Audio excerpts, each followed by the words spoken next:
Today's topic is a training topic, and I'm on with Pastor Eric Sidrud. Eric, we're talking about discipling through topics 4 through 6. That means we're going to be talking about sin and salvation. Why don't we just jump right over to the site so people can see in real time right where we are? So last time we talked about topics 1, 2, and 3 for people out there bringing someone through the pursuit.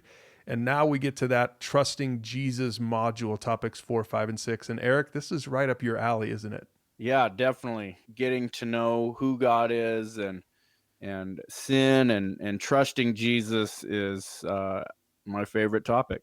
Now, I think probably a lot of people out there have never led someone to faith before, so they might get a little bit nervous about topic 4, 5, and 6. So maybe first of all, people need to understand where somebody stands. You have to kind of have a sense for, are they Christians or not? Because if they're already a Christian, we're probably covering topics 4, 5, and 6 more like review, right? Yeah, I think so, but I know that there's a lot of people out there that maybe have been a Christian for a while, if not, a couple months, a year, or even quite a long time that still may not have grasped the basics of what it means to trust Jesus. So I think this is good for just about everybody. Yeah, that's a great point. So let's talk through this first topic. Topic number 4, what is sin?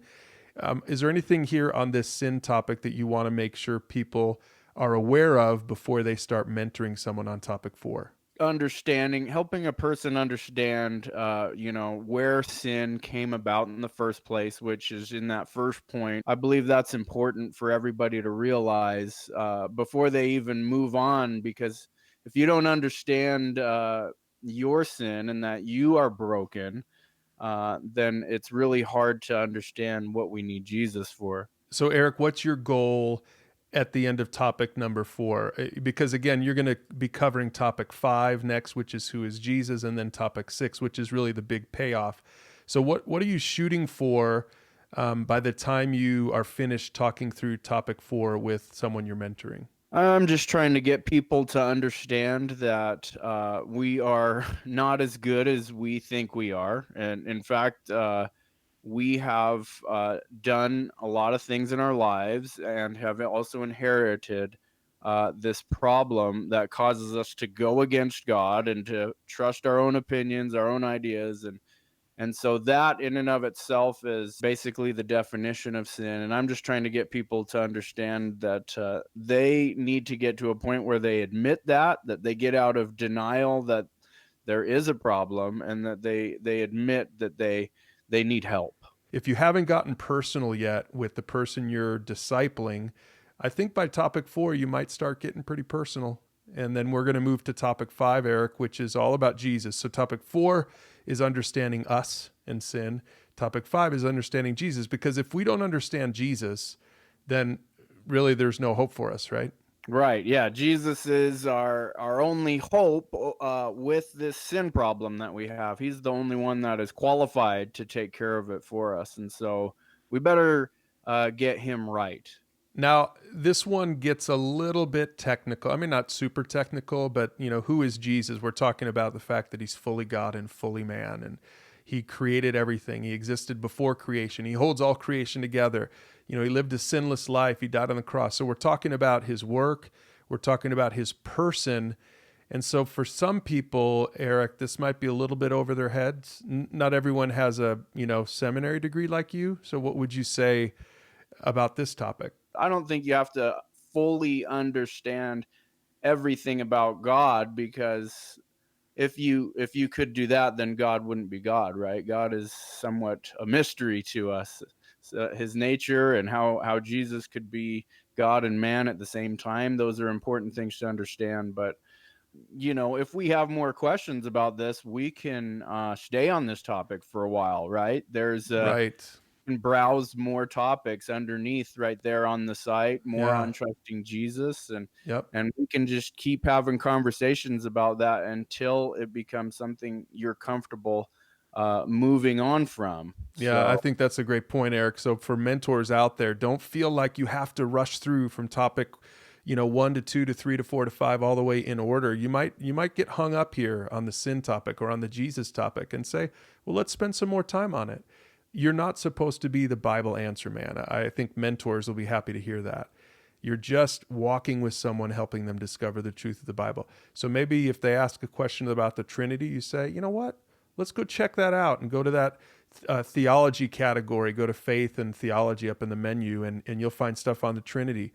Feel free to jump off of topic 5 and spend some time talking about Jesus before you get to the all important topic number 6. So, Eric, let's finish this training video with that. So, topic 6 is, in some senses, the most important topic in the pursuit, right? Because this is where we talk about saving faith. So, this is finally where we bring it all home and we talk about the gospel and we give someone a chance to put their faith in Christ. Yeah. This is where the rubber meets the road, where all of our topics and our conversations are hopefully leading to, if it's a person who hasn't trusted Jesus for the first time, is to give a person opportunity to make that profession of faith and to be given the opportunity. And so when I get to this point with someone, I'm usually thinking about, and I'm always a little nervous about it as well, but I'm thinking about the end.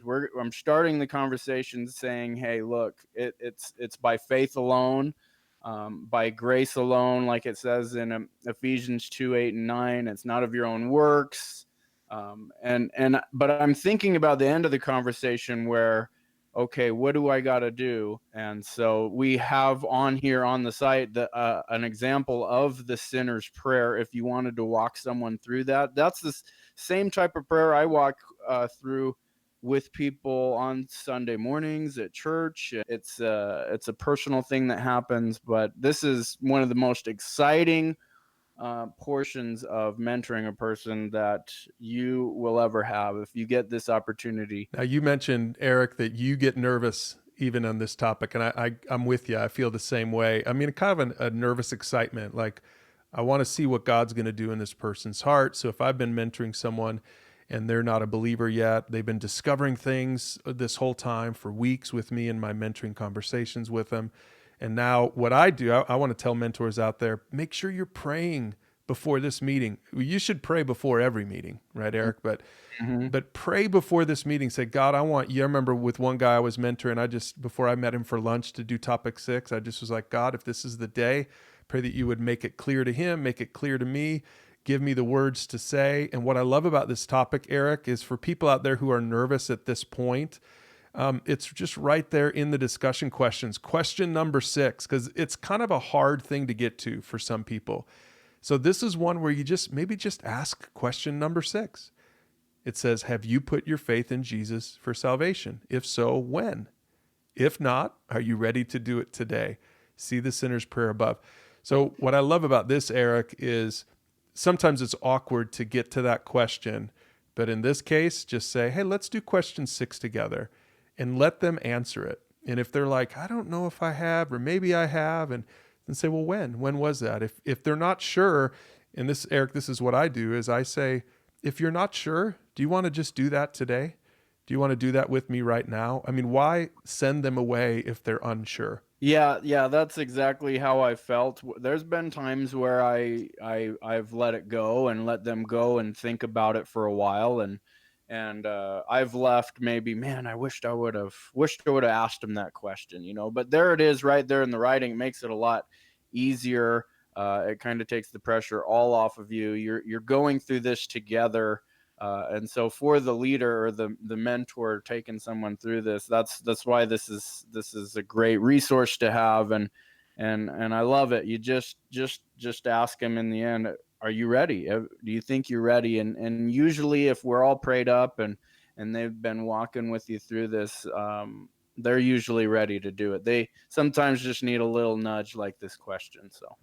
Yeah, and I will say one more thing is if you're talking through this topic with someone and you just don't sense from them that they're ready, maybe they've just got kind of a cavalier attitude toward their sin or toward Jesus, don't pray the prayer with them. If you don't get a sense that they understand the weight of their sin and that they want to turn to Jesus in faith, you don't want what's called a false conversion, right? You don't want to pray a sinner's prayer with someone and they really didn't want to do it. They didn't seem interested. Look, you don't get any bonuses for hurrying someone through this, right? If you, and I think, Eric, we probably should do some other topics on this, like how to discern if someone's ready for their faith moment. I think we do have a topic in our training section on that.